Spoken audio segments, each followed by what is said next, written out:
أعوذ بالله من الشيطان الرجيم.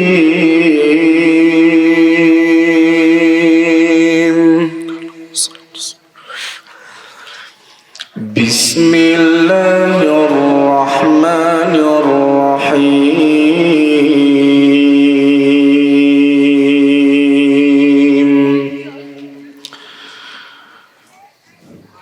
إن الله وملائكته يصلون على النبي يا أيها الذين آمنوا صلوا عليه وسلموا تسليما. إن الذين يؤذون الله ورسوله لعنهم الله في الدنيا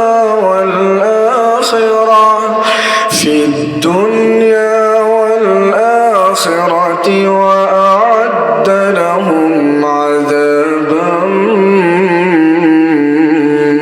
مهينا. والذين يؤذون المؤمنين والمؤمنات بغير ما اكتسبوا فقد احتملوا بهتانا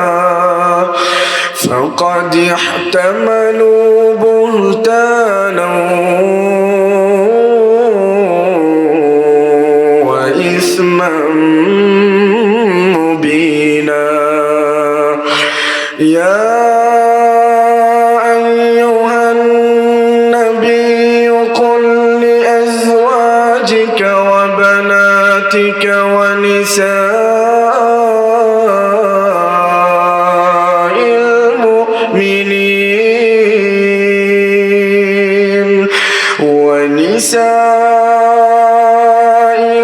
المؤمنين يدنين عليهن من جلابيبهن ذلك أدنى أن يعرفن فلا يؤذين وكان الله غفورا رحيما. لئن لم ينته المنافقون والذين في قلوبهم مرض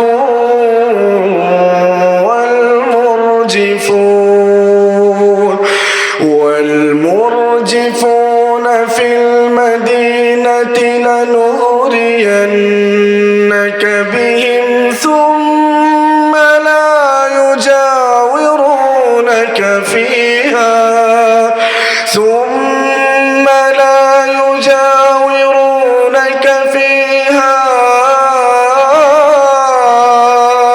إلا قليلا ملعونين أينما ثقفوا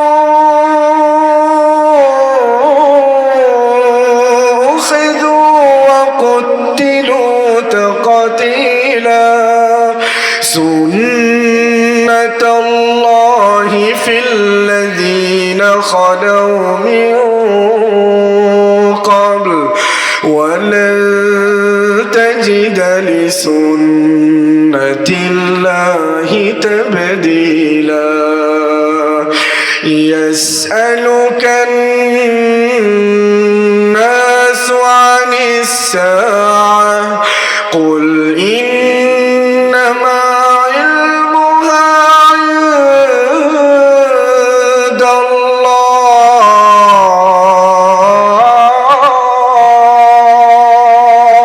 وما يدريك لعل الساعة تكون قريبا. إن الله لعن الكافرين وأعد لهم سعيرا خالدين فيها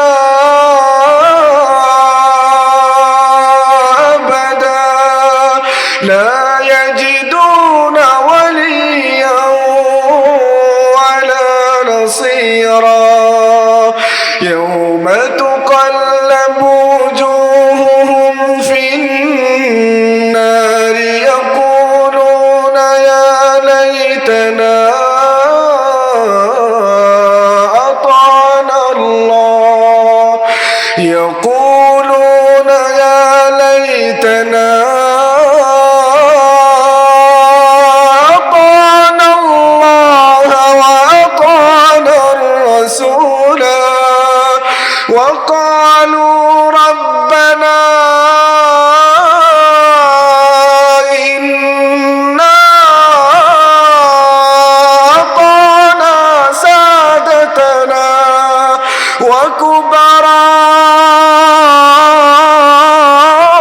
وكبراءنا فأضلونا السبيلا ربنا آتهم ضعفين من العذاب والعنهم لعنا كبيرا يا أيها الذين آمنوا لا تكونوا كالذين آذوا موسى فبرأه الله مما قالوا وكان عند الله وجيها يا أيها الذين آمنوا اتقوا الله يا أيها الذين آمنوا اتقوا الله وقولوا قولا سديدا يصلح لكم أعمالكم ويغفر لكم ذنوبكم ومن يطع الله ورسوله فقد فاز فوزا عظيما إنا عرضنا الأمانة على السماوات والأرض والجبال فأبين أن يحملنها وأشفقن منها وحملها الإنسان إنه كان ظلوما جهولا ليعذب الله المنافقين والمنافقات والمشركين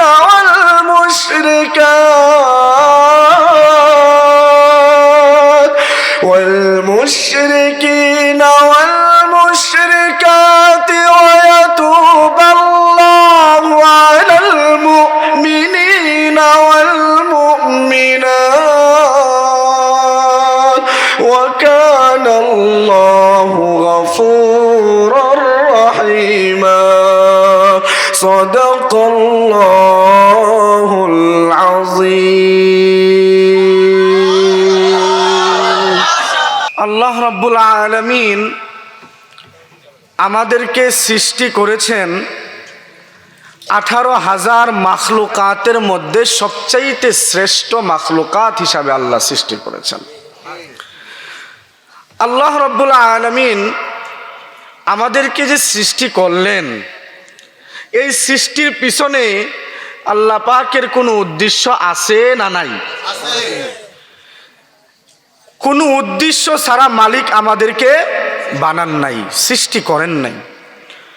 এই 18,000 মাখলুকাতের মধ্যে সবচাইতে দামি বানাইছেন আশরাফুল মাখলুকাতকে, সুবহানাল্লাহ ওয়া বিহামদি। শুধু 18,000 মাখলুকাতের মধ্যে দামি মাখলুক হিসাবে সৃষ্টি করেন নাই। আল্লাহ রাব্বুল আলামিন বলেন, বান্দা আমি তোমাদেরকে শেষ নবী তাজদারে মাদিনার উম্মত হিসাবেও তোমাদেরকে কবুল করছি। সুবহানাল্লাহ, এটা কত বড় নিয়ামত। আল্লাহ রাব্বুল আলামিন এই যে নিয়ামত আমাদেরকে দান করছেন, এই নিয়ামত শুধুমাত্র এই যে পৃথিবীর সৃষ্টি লগ্ন থেকে এখন পর্যন্ত যত নবীর উম্মত দুনিয়াতে আসছেন আর গেছেন, সমস্ত নবীর উম্মতের মধ্যে সবচাইতে দামি এবং সবচাইতে বড় নিয়ামত আল্লাহ আমাকে আর আপনাকে দিয়েছেন। সুবহানাল্লাহ। আল্লাহ রাব্বুল আলামিন কোরআনের অপর জায়গায় বলেন, লাকাদ খালাকানাল ইনসানা ফি আহসানি তাকওয়িম। আল্লাহ এই কোরআনের আয়াতের মধ্যে ডাক দিয়ে বলতেছেন, বান্দারে আমি তোমাকে এত সুন্দর কইরা বানাইছি। এই আয়াতের মধ্যে আল্লাহ বুঝাইতেছেন এই 18,000 মাখলুকাত যে আমি সৃষ্টি করছি, কুন ফায়াকুন বলার সাথেই সাথে আমি 7 আসমান জমিন সৃষ্টি করেছি এবং 18,000 মাখলুকাত আমি আল্লাহ সৃষ্টি করেছি। কিন্তু বান্দা তোমাকে আমি আল্লাহ কুন ফায়াকুন বলার সাথে সাথেই সৃষ্টি করি নাই।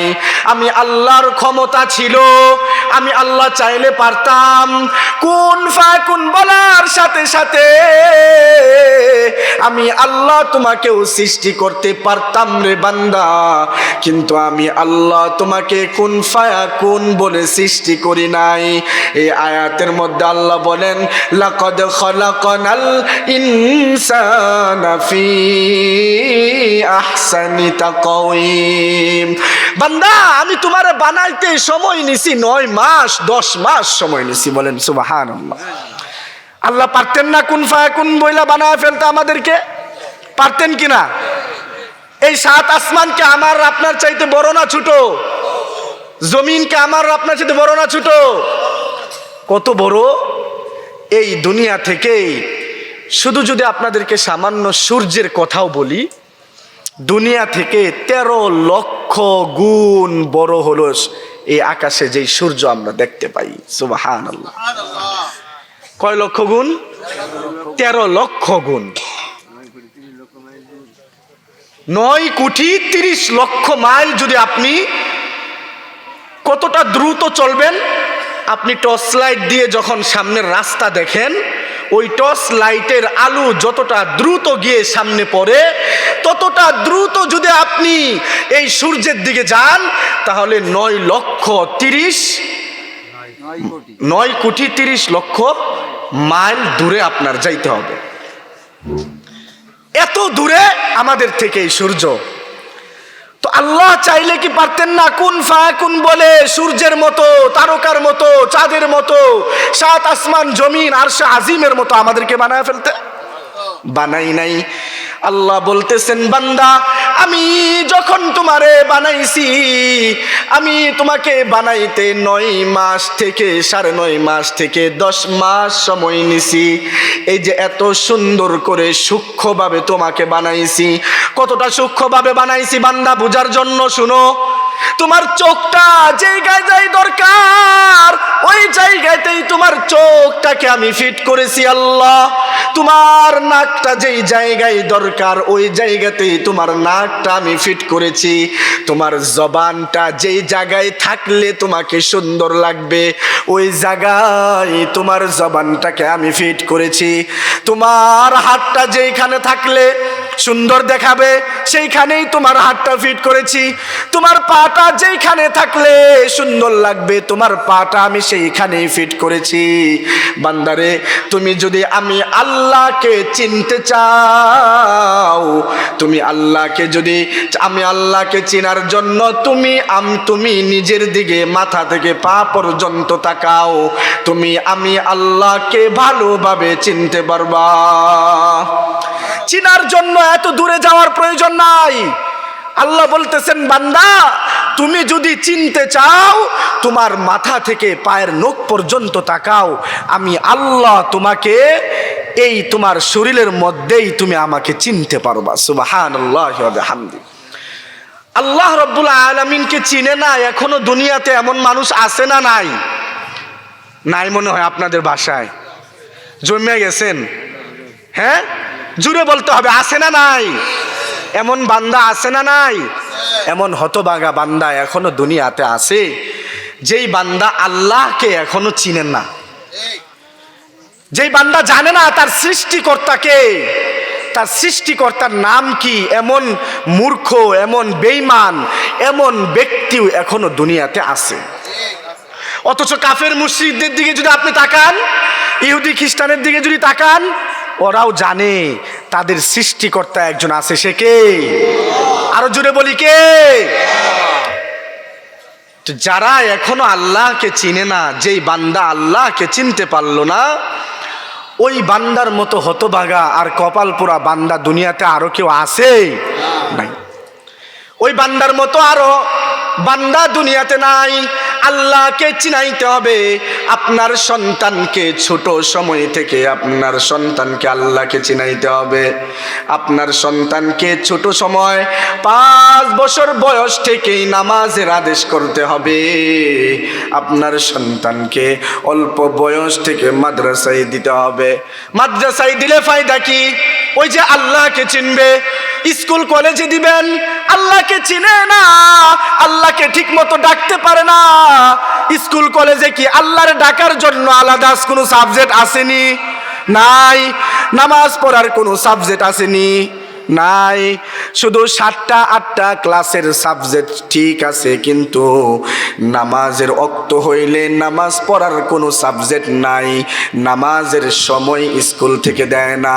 তো যেই সন্তানকে এত কষ্ট করে মাদ্রাসায় না পড়াইয়া স্কুল কলেজ ভার্সিটিতে পড়াইতেছেন, ওই সন্তান যদি আল্লাহকে না চিনে, আল্লাহ বলতেছেন ইয়া আইয়ুহান নাস ওয়াবুদু রাব্বাকুমুল্লাযী খালাকাকুম ওয়াল্লাযীনা মিন ক্বাবলিকুম লাআল্লাকুম তাত্তাকুন।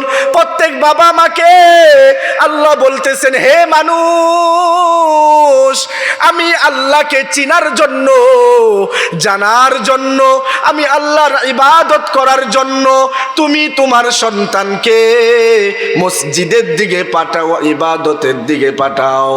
তুমি তোমার সন্তানকে জাহান্নামের আগুন থেকে বাঁচাও। জাহান্নামের আগুন থেকে কি করে বাঁচাইবেন সন্তানকে? ওই যে সন্তানকে স্কুলে দেন, সমস্যা নাই, কিন্তু আগে কোরআনের শিক্ষাটা অন্তরে দিতে হবে। আপনি স্কুলে দেন, বড় কলেজ ভার্সিটিতে দেন, ইঞ্জিনিয়ার বানান, ডক্টর বানান, কোনো সমস্যা নাই, কিন্তু আগে কি করতে হবে? কোরআনের শিক্ষা অন্তরে দিতে হবে। আল্লাহ বলতেছেন, বান্দারে তুমি তো মা হইছো, বাবা হইছো, সন্তানকে তুমি আল্লাহ চিনাও, আমি রবকে চিনাও, আমি রবের ইবাদত করো। আল্লাহ সৃষ্টি করার সময় বলছেন, ওয়া মা খালাকাতুল জিন্না ওয়াল ইনসা ইল্লা লিয়াবুদুন। বান্দা আমি তোমারে বানাইছি বড় আশা নিয়া, বড় মায়া নিয়া, বড় নিয়ামত দিয়া বানাইছি। তুমি আমার ইবাদত করবা, তুমি আমার বন্দিগি করবা, তুমি দুনিয়ার পিছনে না দৌড়াইয়া তুমি আমি আল্লাহরে ডাকবা, তুমি আমি আল্লাহকে বেশি বেশি স্মরণ করবা। এই জন্য বান্দা তোমারে বানাইছি, এত মায়া কইরা বানাইছি, এত নিয়ামত দিয়া বানাইছি। এই জন্য নয় যে দুনিয়া পায় তুমি আমি আল্লাহরে ভুইলা যাইবা। দুনিয়ার পিছনে দৌড়াইবা, অর্থ আছে আর অর্থের জন্য দৌড়াইবা, টাকা আছে আরো টাকার জন্য দৌড়াইবা, তুমি তোমার সম্মান আছে আরো সম্মানের পিছনে দৌড়াইবা। এই জন্য আমি বান্দা তোমারে বানাই নাই, তোমারে বানাইছি আমি আল্লাহর ইবাদত বন্দেগী করার জন্য। এই ইবাদত বন্দেগীটা আমি আর আপনি কতটুকুন করতে পারি তা নিজের কাছে প্রশ্ন করতে হবে। কেমন প্রশ্ন করতে হবে? ওই যে বললাম, আপনার সন্তানকে রব চিনানোর জন্য মাদ্রাসায় পাঠাইতে হবে। 4-5 বছর বয়স থেকে স্কুল আর কিন্ডার গার্ডেনে না পাঠাইতে হবে কোথায়? আরো জুড়ে কোথায়? মাদ্রাসায় পাঠাইতে হবে আল্লাহর চিনার জন্য। জামানার এক বড় ওলি খাজা কুতুবউদ্দিন কাকি রহমাতুল্লাহি আলাইহির একটা গল্প আপনাদেরকে শোনাই। আল্লাহকে তার মা কিভাবে চিনাইছেন খাজা কুতুবউদ্দিনকে। খাজা কুতুবউদ্দিন কাকি রহমাতুল্লাহি আলাইহি ছোট্ট সময় তার মা তাকে মাদ্রাসায় পাঠাইতো। মাদ্রাসায় পাঠায়া বলতো, সকালবেলা অল্প কিছু খানা দিয়ে মাদ্রাসায় পাঠায়া দিত। বলতো, বাবা মাদ্রাসা থেকে পড়াশোনা শেষ করে দুপুরে যখন আসবা তখন এই আলমারির উপরে দেখবা আগে নামাজ পড়বা 2 রাকাত। ওই 2 রাকাত নামাজের পরে আল্লাহ তাআলার কাছে চাইবা, আল্লাহ নামাজ 2 রাকাত পড়েছি, আমার খুব ক্ষুধা লাগছে, আমারে আপনি খানা দেন। আল্লাহ তোমাকে যখন খানা দিবে ওই আলমারির উপরে যায় দেখবা আল্লাহ তোমারে খানা দিবেন, তারপর তুমি ওইখান থেকে খানা নিয়ে খাইবা। খানা খাওয়া শেষ হয়ে গেলে আবার ফিরে যাবা মাদ্রাসায়। মাদ্রাসায় পড়াশোনা করে আবার সন্ধ্যার সময় চলে আসবা। খাজা কুতুবউদ্দিন কাকি রহমাতুল্লাহি আলাইহি প্রতিদিন এই নিয়ম চলতেছে। প্রতিদিন এসে নামাজ পড়ে তারপর আল্লাহ তাআলার কাছে চায়, রব্বে কারীম নামাজ পড়েছি 2 রাকাত, তোমার কাছে আমি খানা চাইতেছি, ক্ষুধা লাগছে, আল্লাহ তুমি খানা দিলে আমি খানা খাবো, তারপর আবার তোমার কোরআন পড়ার জন্য যাব।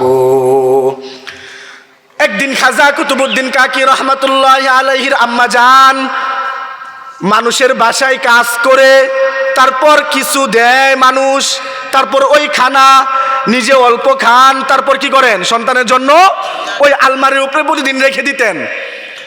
একদিন খাজা কুতুবউদ্দিন কাকি রহমাতুল্লাহি আলাইহির আম্মা জান কাজের জন্য অন্য বাসায় চলে গেছেন। ফিরতে ফিরতে দুপুরের পরে হয়ে গেছে বিকাল।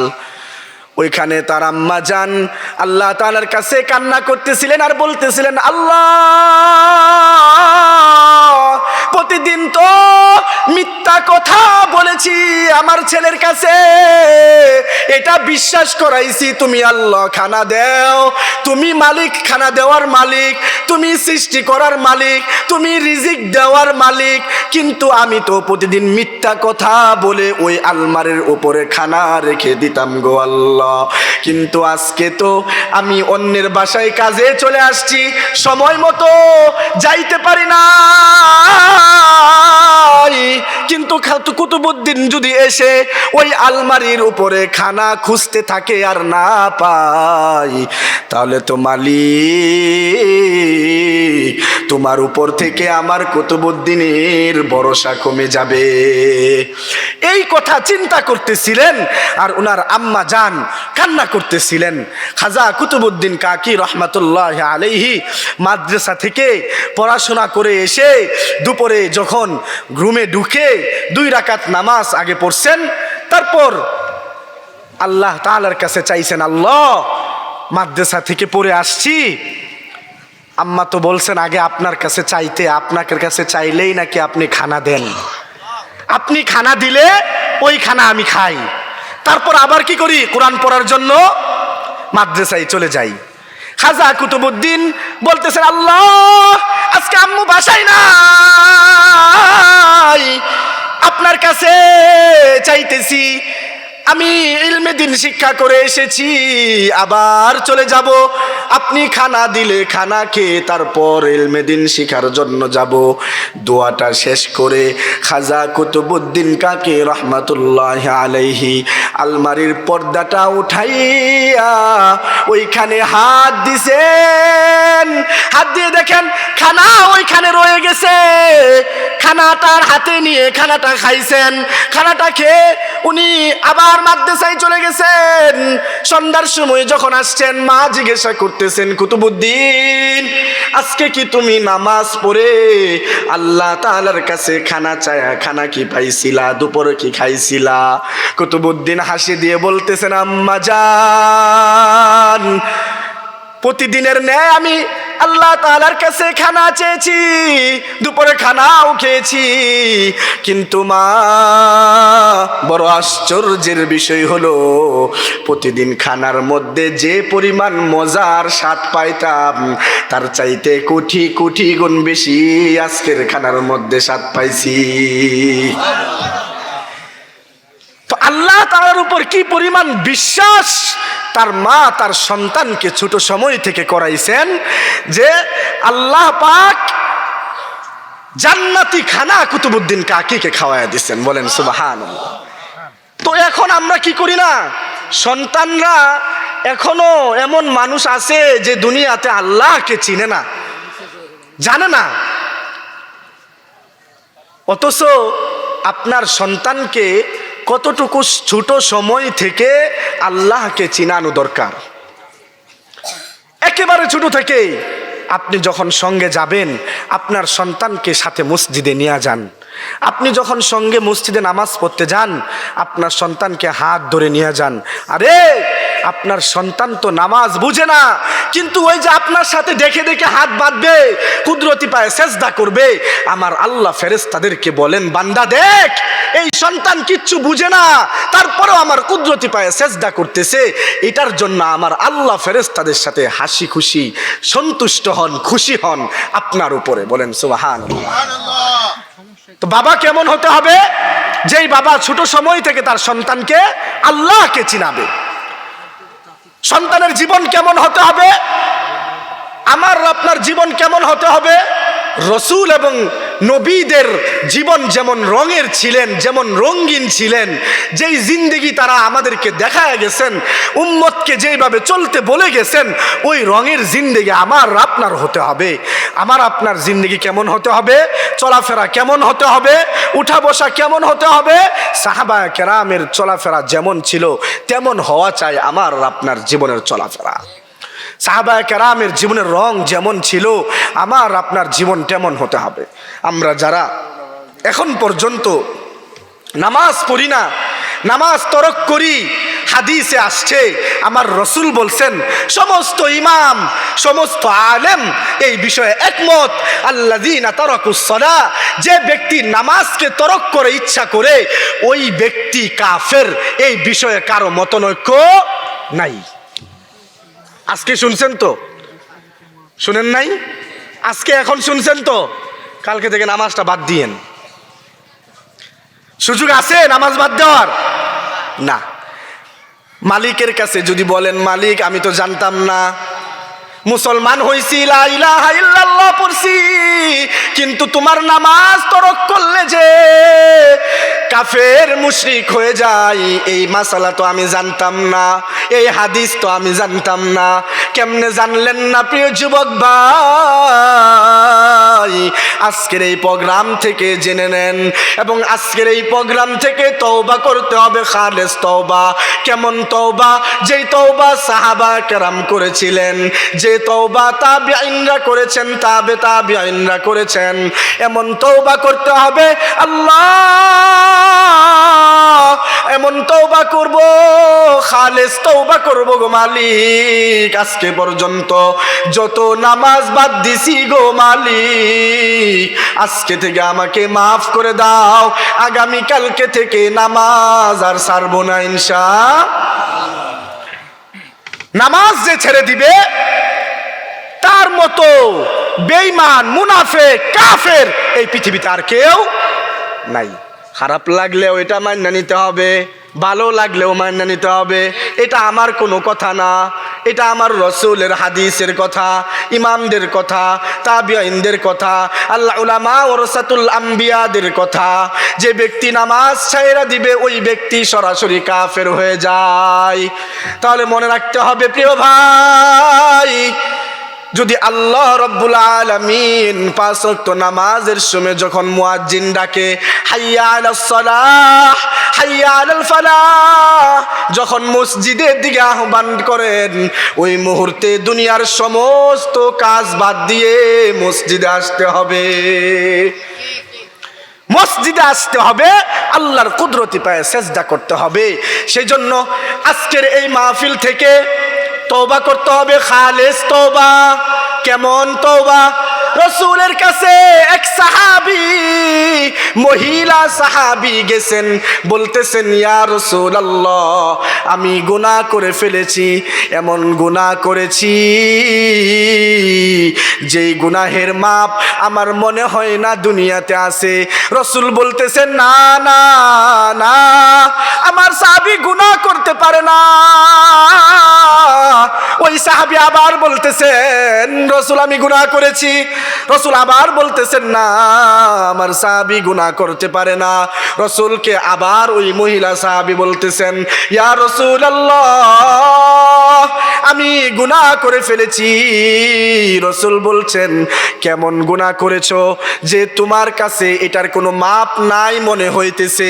ওই সাহাবী বলতেছেন ইয়া রাসূলুল্লাহ, আমি বিবাহিত নারী, কিন্তু আমি পরকিয়া করেছি, জিনা করেছি।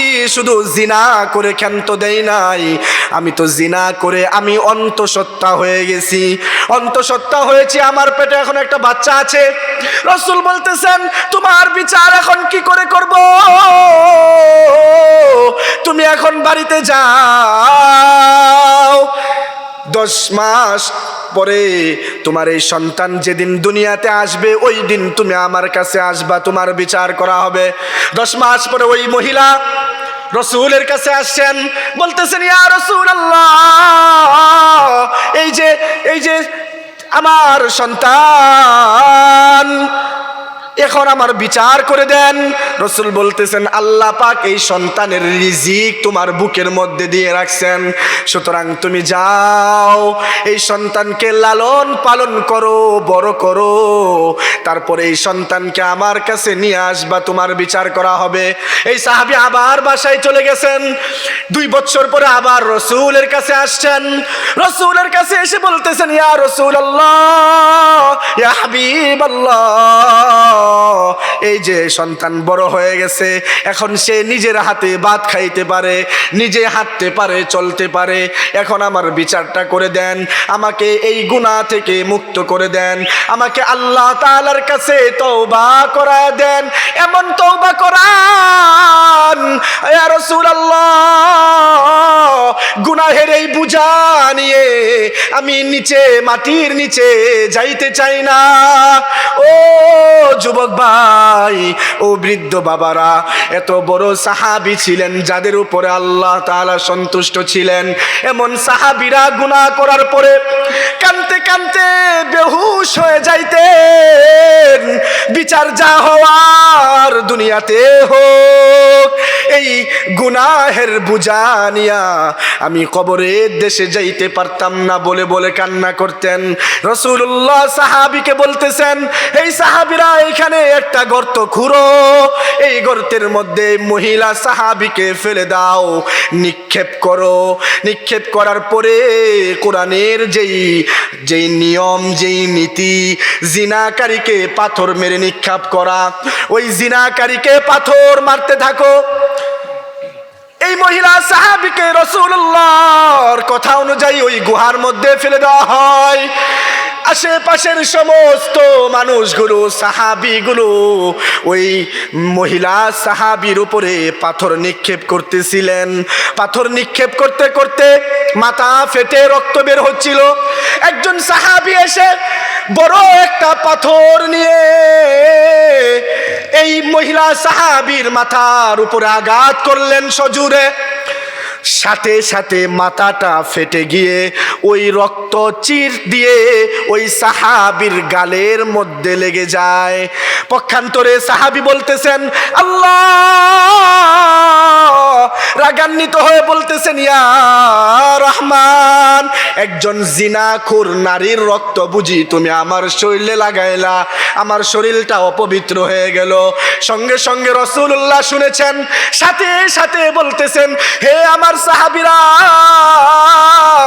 তোমরা যেই মহিলা সাহাবীর উপর ঘৃণা করতেছো, শুনে রাখো, এই এলাকার সমস্ত মানুষ মিলে যদি তোমরা তওবা করো, আল্লাহ তাআলার কাছে তোমাদের তওবার চাইতে এই মহিলা সাহাবীর তওবা বেশি কবুল হয়েছে। কেমন কবুল হয়েছে? কেমন কবুল হয়েছে তওবা? কেমন ভাবে তিনি তওবা করছেন? যেই তওবার কারণে আল্লাহ তাআলার কাছে উনার তওবা এতটা পছন্দ হয়েছে, তাআলা দুনিয়াতে থাকাকালীন তার এত বড় গুনাহকেও আল্লাহ মাফ করে দিয়েছেন। সুবহানাল্লাহ। সেই জন্য এই সাহাবীদের মতো তওবা আমাদেরকে করতে হবে। সাহাবীদের মতো তওবা যদি আমি আর আপনি করি, আল্লাহ বলতেছেন, ইল্লা মান তাবা ওয়া আমানা ওয়া আমিলা আমালান সালিহা ফাউলাইকা ইউবাদদিলুল্লাহু সাইয়্যাতিহিম হাসানাত। যে ব্যক্তি খালেস তওবা করলো, ঈমান আনলো এবং আমালে সালিহ করলো, আমি আল্লাহ তার পাহাড় পরিমাণ গুনাহকে নেকি দ্বারা ভরপুর করে দিয়ে আমি আল্লাহ তাকে আমার কাছের বান্দা হিসাবে কবুল করে নেই। সুবহানাল্লাহ। সেজন্য আমালে সালেহ করব তো ইনশাআল্লাহ। কেমন আমালে সালেহ করতে হবে? আমালে সালেহ কাকে বলে? যেই ব্যক্তির জবান থেকে অপর ব্যক্তি কি থাকবে? নিরাপদ থাকবে। লজ্জাস্থান থেকে অপর ব্যক্তি নিরাপদ থাকবে। আমার কথাবার্তা, আমার চাল চলন থেকে অপর মুসলমান ভাই কখনো কষ্ট পাবে না। আমি কখনো অন্যের হক মেরে খাবো না। আল্লাহ রাব্বুল আলামিন বলেন, বান্দার হক আমি আল্লাহ কখনো মাফ করব না। আল্লাহর হক আল্লাহ মাফ করতে পারবেন, করবেন। আল্লাহ দয়ালু, মায়ালু, রহমশীল, দয়াশীল। কিন্তু বান্দার হক আল্লাহ কখনোই মাফ করেন না। সেই জন্য একজন প্রকৃতপক্ষে মুমিন হওয়ার জন্য, মুসলমান হওয়ার জন্য সর্বপ্রথম যেই কাজ, আমাকে আর আপনাকে আগামীকালকে থেকে 5 ওয়াক্ত নামাজি হতেই হবে। পারবো তো ইনশাআল্লাহ? সকলেই পারবো তো ইনশাআল্লাহ? আল্লাহ আমাদের এই সকলের হাতকে কবুল করে নেন। সকলে বলে আমিন। সাথে সাথে সৎ আমল করতে হবে, সৎ কাজ করতে হবে। এবং আজকের এই মাহফিল থেকে আমরা প্রত্যেকেই আল্লাহ তাআলার কাছে তওবা করব। আল্লাহ, এই যে এত গুনাহ করছি, বুঝে না বুঝে, গোপনে প্রকাশ্যে, আল্লাহ এই যে এত নামাজ বাদ দিছি, কাজা করছি, আল্লাহ তুমি পারো আমাকে মাফ করতে। তুমি ছাড়া আমার কেউ নাই। আমি ছাড়া তোমার অনেক বান্দা আছে, অনেক বান্দা আছে, কিন্তু আমি ছাড়া তোমার, তুমি ছাড়া তো আমার আর কেউ নাই। তুমি যদি ফিরায়া দেও, তোমার খাজানা থেকে যদি আমাকে ফিরায়া দেও, আমার আর কারো কাছে যাওয়ার সুযোগ নাই। আল্লাহ আজকে আমাকে মাফ করে দাও। এই জান্নাতের বাগিচার নিচে আমি আসছি, তোমার কাছে তওবা করতেছি। আল্লাহ তুমি যদি মাফ করে দাও, তুমি যদি দয়াশীল হয়ে আমাকে ক্ষমা করে দাও, ইনশাআল্লাহ আল্লাহ কালকে থেকে আর নামাজ ছাড়বো না। এই ওয়াদা আল্লাহ তাআলার কাছে আজকের এই মাহফিল থেকে করে যেতে হবে। পারবো তো ইনশাআল্লাহ? আল্লাহ তাআলা আমাদের সবাইকে খালেস তওবা করার তৌফিক দান করেন। সকলে বলে আমিন। আমাদের সালেহ সকল সময় সৎ কাজ করার তৌফিক দান করেন। সকলে বলে আমিন। সাথে সাথে আগামীকালকে থেকে যেন আমরা 5 ওয়াক্ত নামাজ ঠিকমতো পড়তে পারি, আদায় করতে পারি। আল্লাহ রাব্বুল আলামিন আমাদেরকে সেই তৌফিক দান করুন। সকলে বলে আমিন।